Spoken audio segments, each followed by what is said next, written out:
Hello po, magandang umaga po sa inyong lahat. Ako po si JP.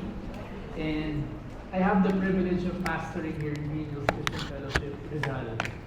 Also, privilege din for me to be able to teach to you today. For those who haven't been with us for quite some time, and for our new people, if meron, we are going through the series on the life of King Saul. Last week, we realized na si Saul gusto niyang iwasan yung calling niya. Bakit? Because he was living comfortably. Mayaman na siya. Kasi pag naging hari ka, you would have to sacrifice yung comfort mo for the greater good. So, sinusubukan niyang iwasan. And speaking of values, alam mo ba na lahat ng ginagawa mo comes from your values. What do I mean? And I'm not just saying that as a metaphor. I'm saying that as a matter of fact in psychology. A value can be defined as an enduring belief upon which a person acts. And if I may, lahat ng conflict, regardless between mag-asawa, maggulang anak, magkaibigan, magbarkada, church,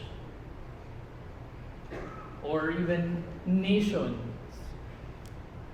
lahat ng conflict nanggagaling sa clashing values. Yung value ng dalawang party hindi nagja-jive together or nagbabanggaan. O kunyari, it's a Tuesday night. Family sits down, ang ulam adobo. Naalala ko tuloy yung adobo. Bakit kasi yung oras natin nakakagutom, ano? Adobo yung ulam. Diyan si nanay siya nagluto, mga anak, tatay. Tapos, pagtikim, yung tatay pagod, so sinabi, anak, ikaw na mag-lead ng prayer. So, nag-pray yung anak quickly. And then, pagtikim ng tatay ng adobo, nag-sigh siya, alat. Bakit natawa kayo? Familiar ba? Tapos yung asawa, siyempre pantig yung tenga. Gusto mo ikaw na lang ganito kasi, umuwi ka ng maaga. Puro ka trabaho, umuwi ka ng maaga at ikaw magluto. Ang galing-galing mo eh. Diba? Tapos sabi, yung mga anak naman, o yung anak nag-roll ng eyes, away na naman. Alam niyo ba yung away na yun, yung conflict na yun, nanggagaling sa clashing values. What do I mean? Ang tatay, syempre, as a man, one of your core values is respect and honor. Kaya nga siya nagtatrabaho ng mahaba eh. Because yung work niya doon is where he is excellent at, where his experience and tenure came from. So even if mahirap, nilalaban niya. Kasi respetado siya dun. And syempre gusto niyang ma-respect for that only to arrive at home na napakaalat ng pagkain. Pagkatapos nung paghihirap, sana man lang na-honor ako with a good food. In a sense, valid naman, hindi ba? Yung asawa, syempre yung value ng asawa to be affirmed for your efforts as well. Ganun niya nararamdaman na love siya. As a matter of fact, ang daming ginagawa ng wife na hindi nakikita.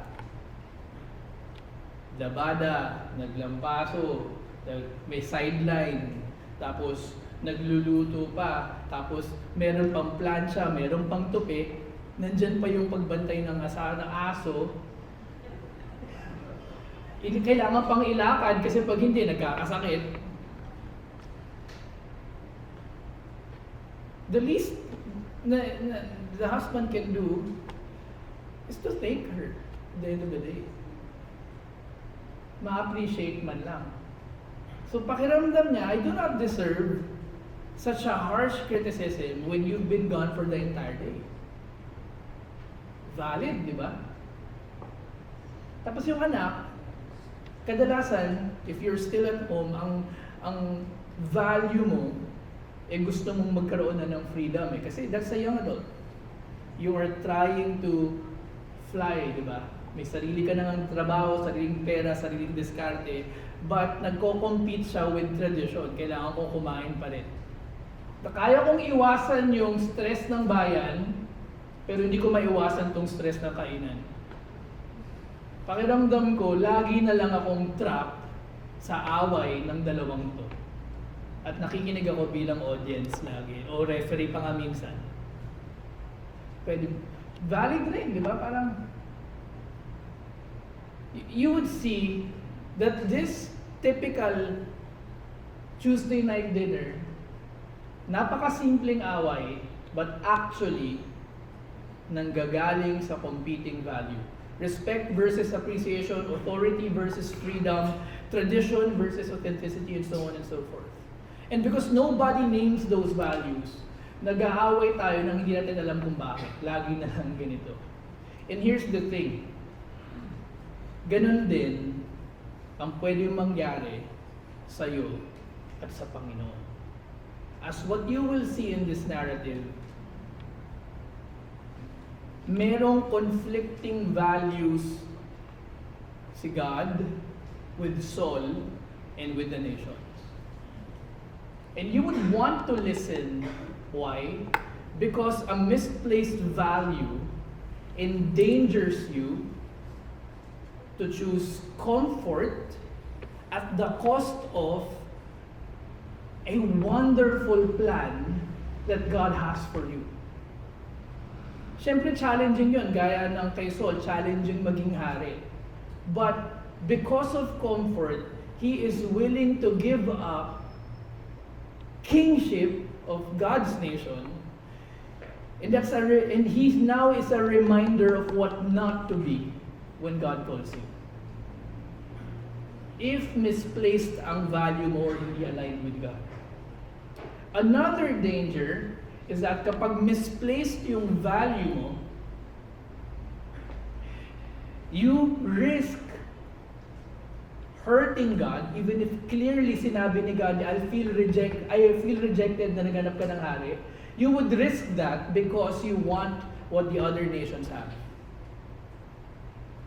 A reminder of how not to relate with God today.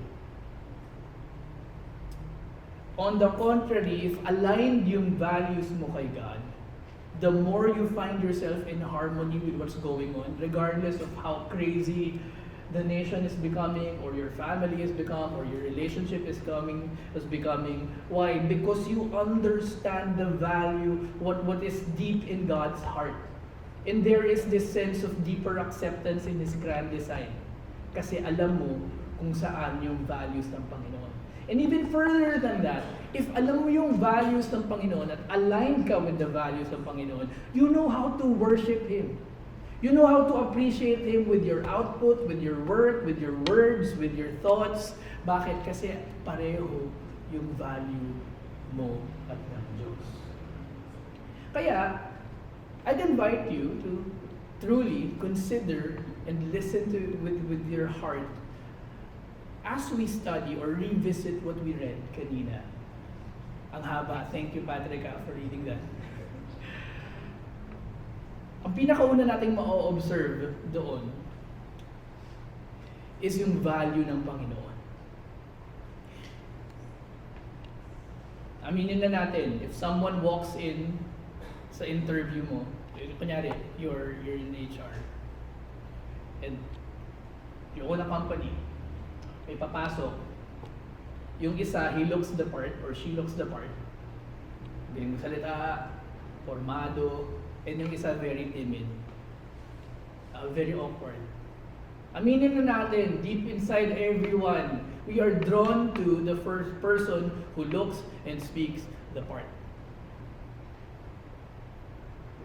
Kaya you understand Israel eh. Kasi they wanted a king who looked impressive, imposing. Automatically, people would say, hari to. Hindi katulad nga ng iba. With height, with charisma, with image, may lineage, may apelido. But you would observe the qualities that God wanted in Saul and blessed Saul with is not what Israel was looking for. Ano ang naka-highlight dito na ginawa ni God?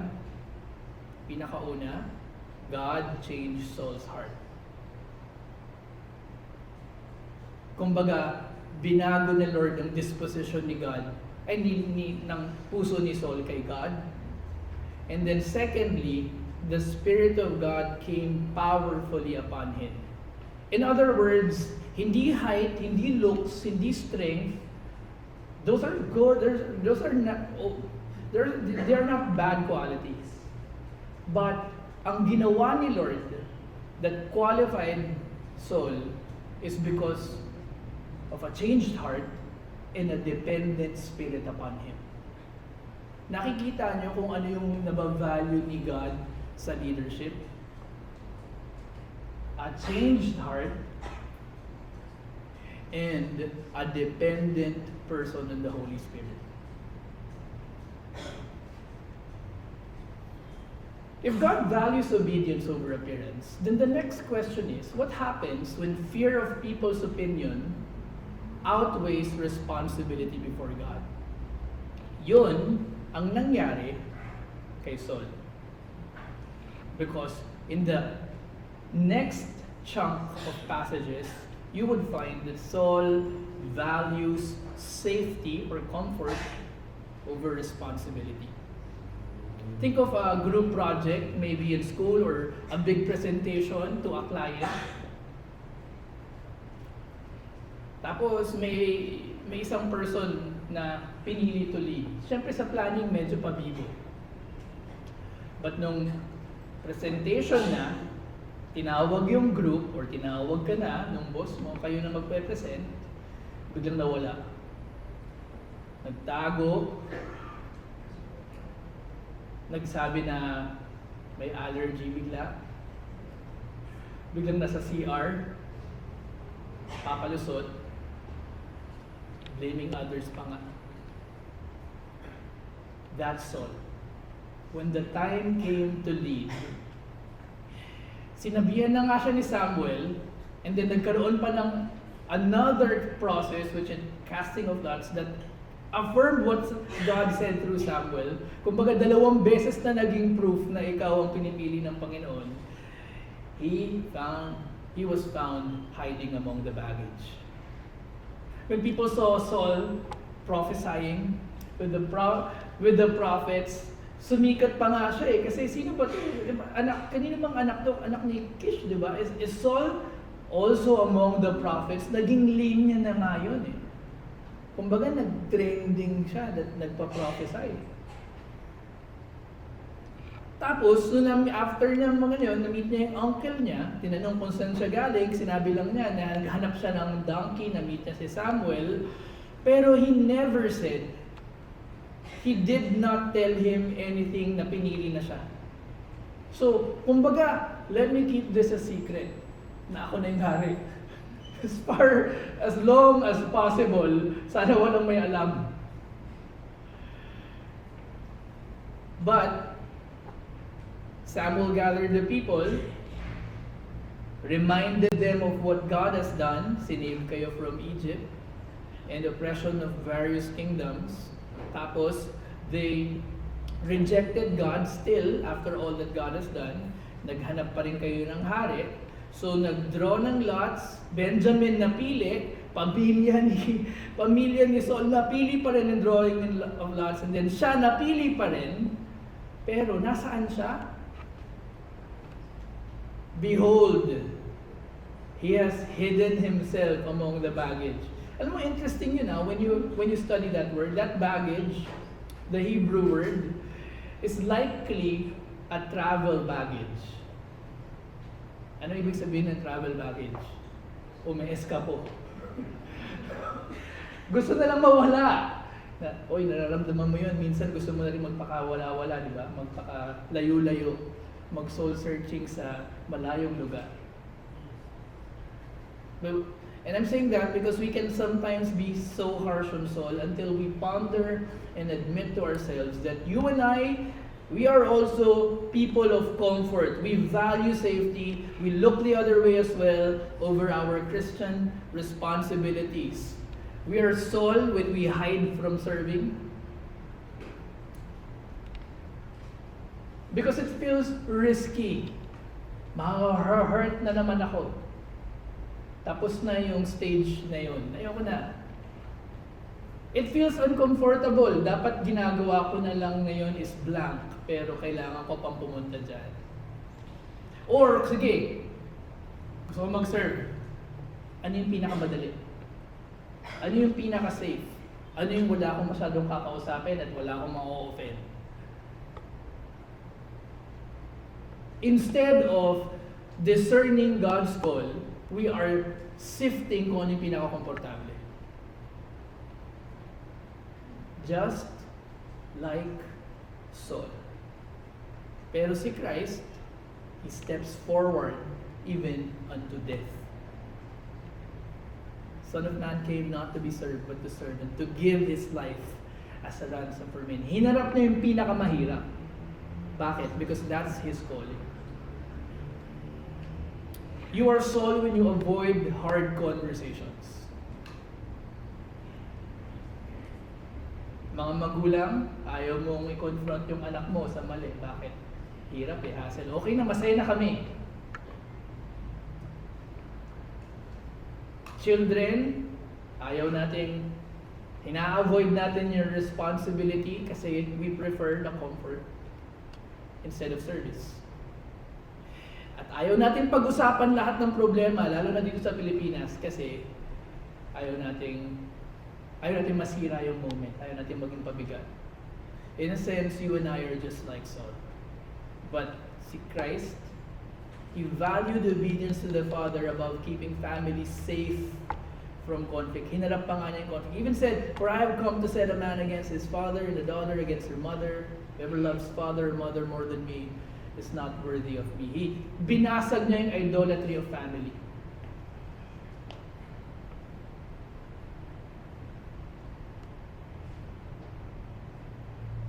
In professional life, employees may choose the safe path. Silence na lang kaysa standing in truth in the workplace para things would go my way, or ayoko naman na araw-araw akong kontrabida. Bosses may avoid difficult decisions, hiding behind policies. Hindi kasi. Nasa policy kasi eh. Sorry kaya hindi ka, kailangan kitang pagalitan. Pero sa policy lang instead of mali yung ginawa mo, integrity issue yan. Ang gagawin natin, we hide behind some sort of policy. Or sinabi kasi ni para, we want to save ourselves from, or we want to maintain na we are the good cop here. You and I are just like Saul professionally. Pero si Christ, before Pilate, could have stayed silent. But what he said, "For this purpose I was born. For this purpose I have come into the world to bear witness to the truth." Sige, papako mo na lang ako.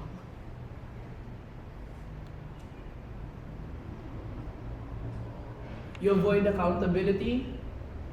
You and I, we hide when problems arise kasi priority natin safety. Priority natin reputation. Actually, the culture of corruption that many people are rising up today about thrives when responsibility is shirked from the comfort of self-preservation. Naging kultura na ng bayan natin that leaders can hide from accountability. And if we allow that, diba, we're just like Saul. Whereas si Christ, I am the good shepherd. Good shepherd lays down his life. Jesus, the true king, didn't protect himself but bore the responsibility that was supposed to be for others pa nga.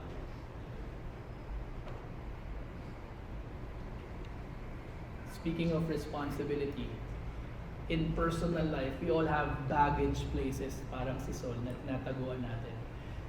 To some, it's procrastination. To some, it's avoidance. To some, whatever distraction you have. Video games, sports, work, whatever. Instead of stepping into responsibility at home, in your faith, in your personal growth, in your relationship, naghahanap tayo ng pwedeng takasan. Mataguan. And in that sense, personally, you and I are just like Saul. Whereas Jesus calls you to step out of hiding. Obedience may feel risky, but faith means trusting God with the outcome. Whoever finds his life will lose it, and whoever loses his life for my sake will find it. If I may summarize, where men value safety over responsibility, Jesus values obedience over safety, truth over silence, sacrifice over self-preservation.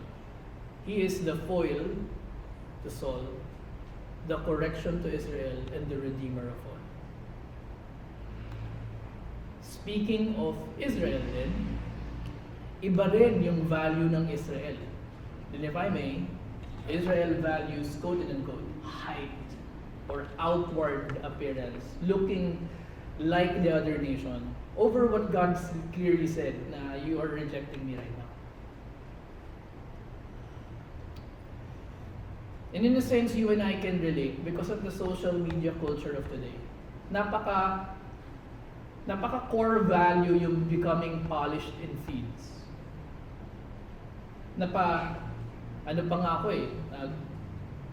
aral pa ako ng paano mag-photography sa cellphone because syempre gusto ko maganda naman yung mga picture nagpunta ng ibang mga lugar, di ba? Parang core value kasi ng henerasyon na to, dapat maganda yung itsura ng lahat. Yung mga picture ko nung bata ko, lahat pangit. Ngayon, ang gaganda ng lahat.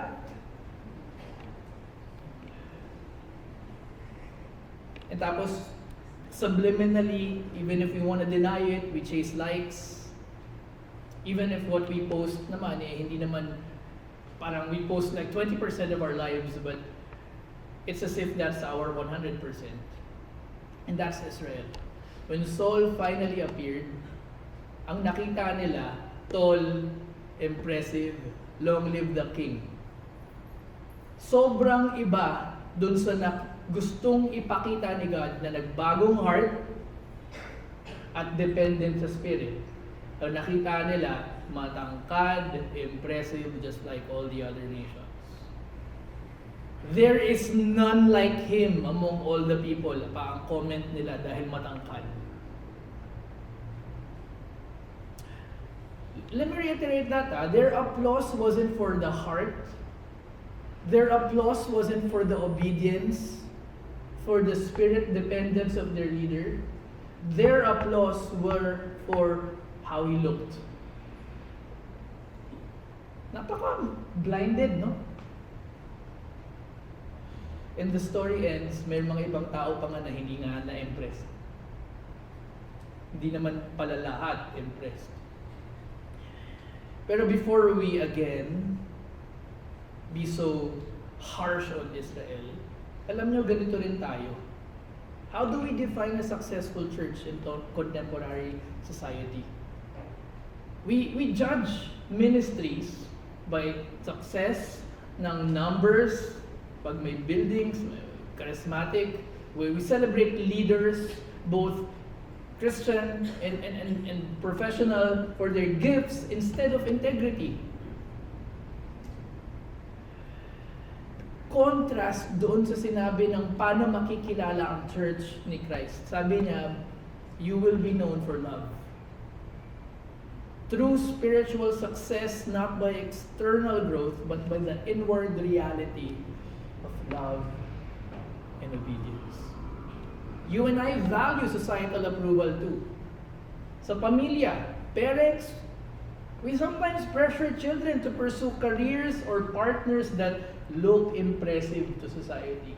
Huwag mong dadalhin yan dito. Gusto ko yung apo ko, ganito ang itsura.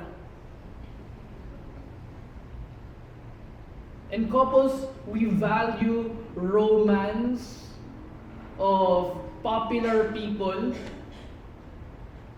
over the real kind of love, sacrificial love. Yung gusto natin, yung mga nagte-trending na klaseng pag-ibig. Na alam naman natin, when you dig deep, hindi naman yun talaga yun. Sabi nga ni Christ, yung kind of love na greatest is dying for someone. Yung version of love na gusto ni Christ i-celebrate is when husbands die to their hobbies, die to their childhood dreams, when wives would simply say, dapat, tapos ang sagot lang ng asawa, dapat lang kasi tatay ka na. Ang immature naman, nangangarap ka pa, dapat hindi na kasi may anak ka na. And then when wives sacrifice their career for family, ang sagot ng mga lalaki, ganun din, syempre nanay ka na. Instead of truly appreciate, yun yung mga dapat ina-appreciate na love. Sinacrifice mo para sa pamilya. Yun yung dapat mong nilulook up pa, yung mga magulang nyo that sacrificed a lot for you, that you would in turn do for your children and for your partner. But we boast about grand, sweet, romantic gestures like a certain pop star and then a football player na naging sila.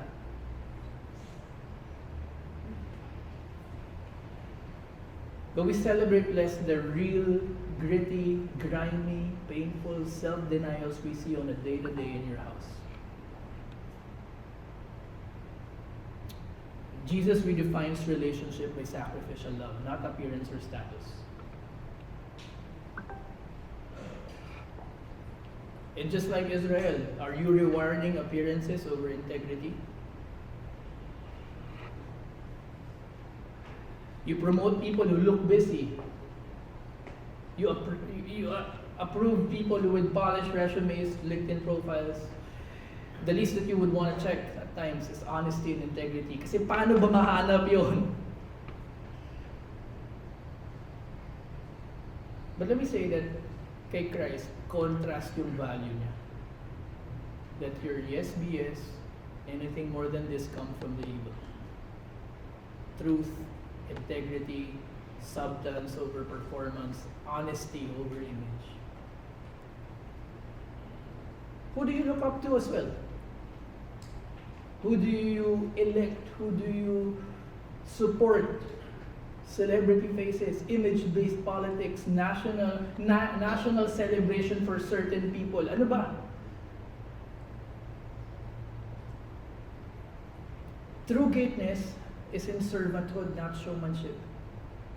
You know that the rulers of the Gentiles lorded over them. Hindi dapat ganun sa'yo. Whoever would be great among you must be your servant. And then, sinabi niya to habang hinuhugasan yung mga paa ng mga apostles. Do you celebrate the people that metaphorically and literally wash your feet? And who are you apart from how people see you? Pag tinanggal yung likes, pag tinanggal yung compliment, pag tinanggal yung position mo, pag tinanggal yung applause, or things that give you applause, when all of those fade, and if your substance is empty after that, then you and I will crumble like Israel, you and I will crumble like Saul. But God is calling you to cultivate character that runs deeper than image. Prayer life, integrity, faithfulness, things that nobody notices.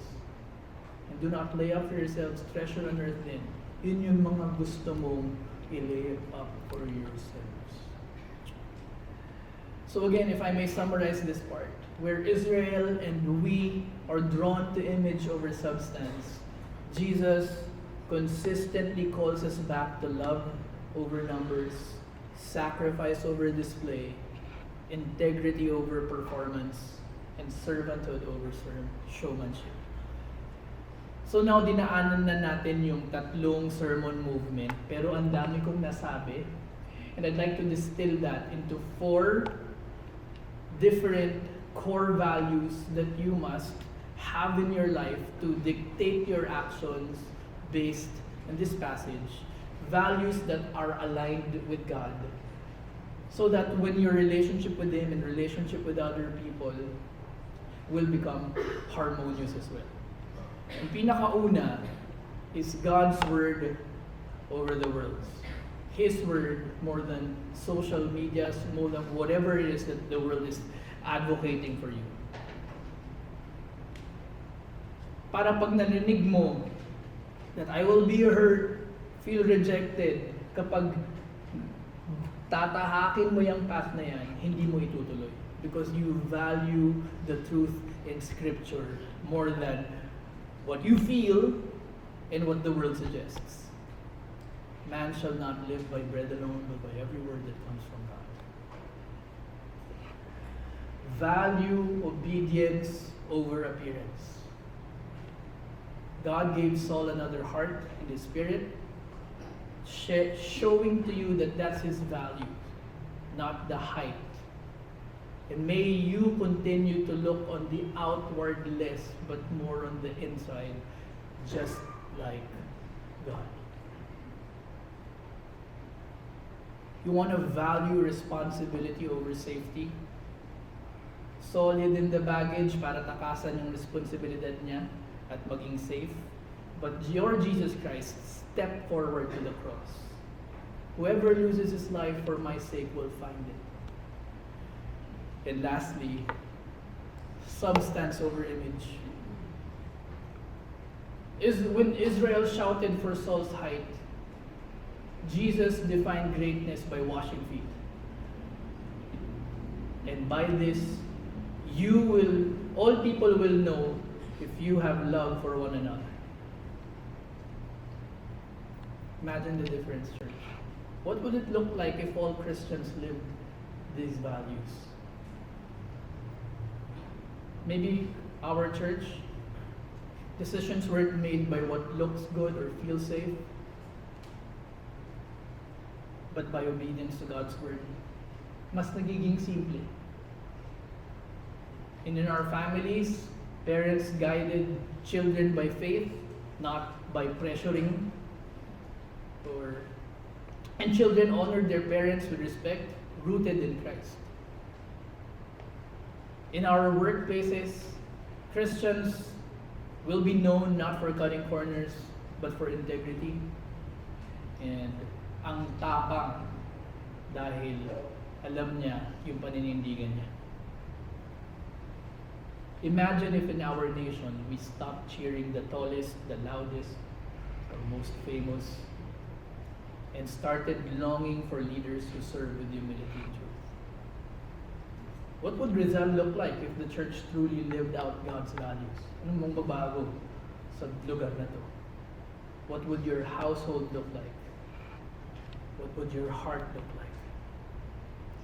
It can still be a Tuesday night, same family, same table, same rice, and same maalat na adobo. But this time, something is different. Father comes home, tired from work. But before he opens his mouth to criticize dahil natikman niya yung alat, instead of comparing, he says, "Salamat, I know you worked hard for us today." Bakit? Because his value is no longer found in what service the family gives him. Punong-puno na siya sa Panginoon. Kaya niyang maging appreciative. The mother, instead of snapping back, inhale. Kung if ever sinabi nga nung asawa na maalat, inhale. She remembers Christ to serve with joy. Naghugas pa nga ng paa. Ang daming hindi mo ma-appreciate kay Christ, pinako pa nga siya eh. And she smiles, choosing to serve, hindi naman recognition ng asawa ko yung reason why I serve. And the children sit quietly for a moment. Away na naman sila. And one of them says with respect, Pa, Ma, thank you for always being there. Bakit? Because they have little value in rebellion para ma-achieve yung freedom without limits.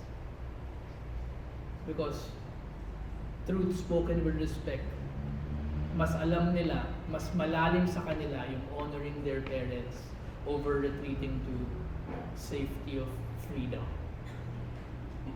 See, the conflict hasn't disappeared, but it doesn't explode into division anymore.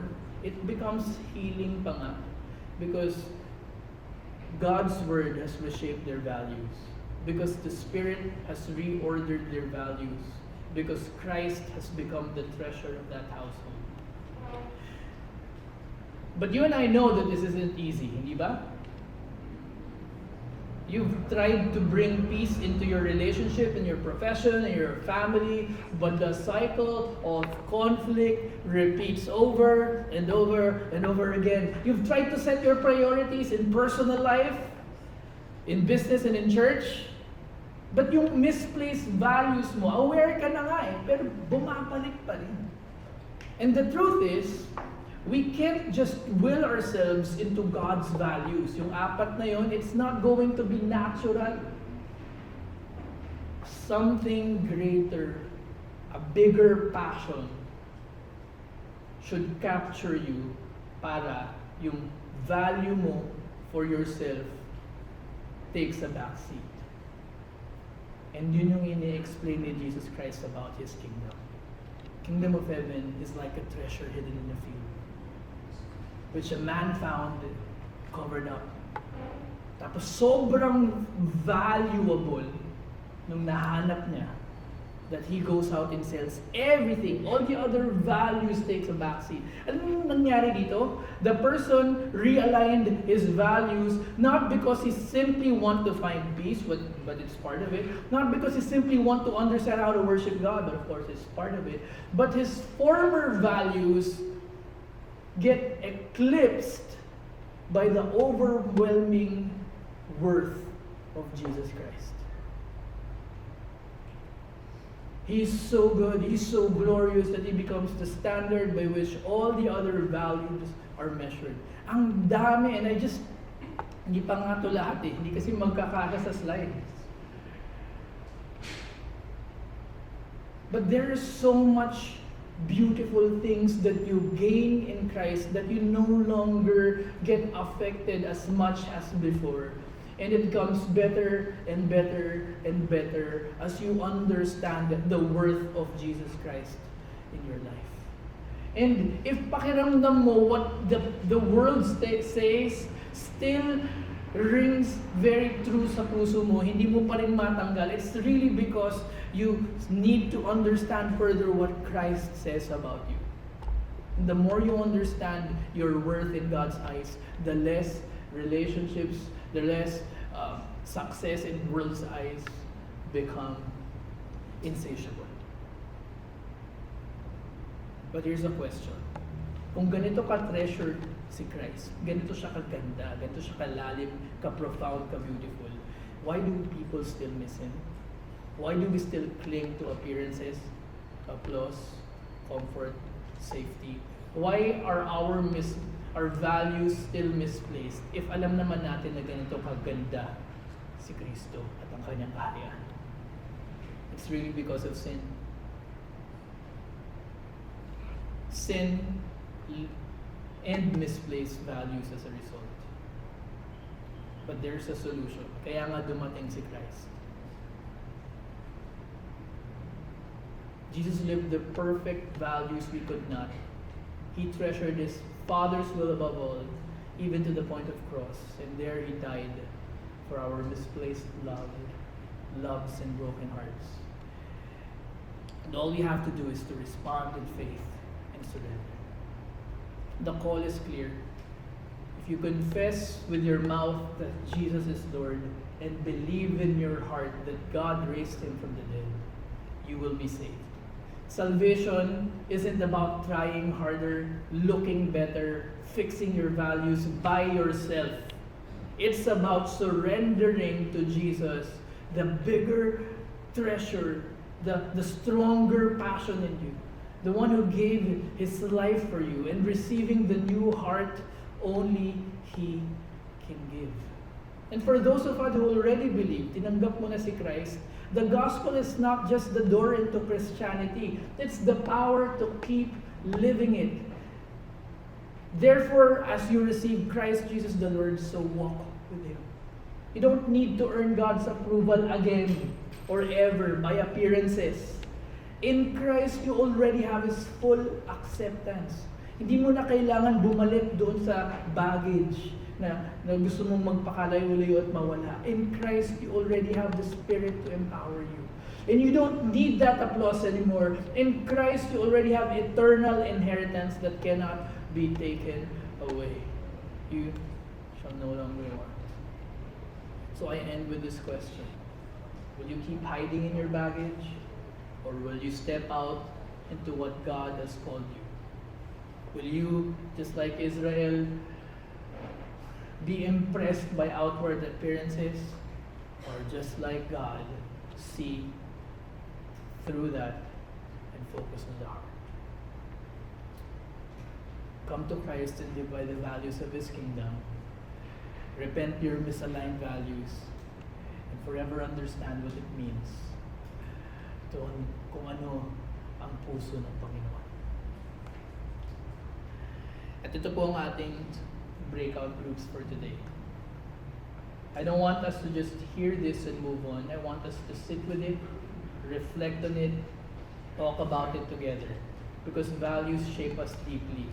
Often in ways we don't even notice na perhaps ngayon napaalala sa atin ng Holy Spirit. So in our breakout groups, slow down and wrestle with this together. What values are driving us? Where do we see Saul's mistakes in our own? And how does the gospel give us a better way in Christ? These are the 3 questions. So again, if in groups of 3 to 4, na hindi nyo naman sinusunod. Pero kunyari naging 6 na, hiwalay na kayo. Okay ba yun? Kung naging 5 na, hiwalay na rin, 3 at 2. Tapos yung 2, may ibang makakakita, magiging 3. Para mas may chance yung iba magsalita. Yun lang naman po yun. So, again, please stand up and group yourselves. Tapos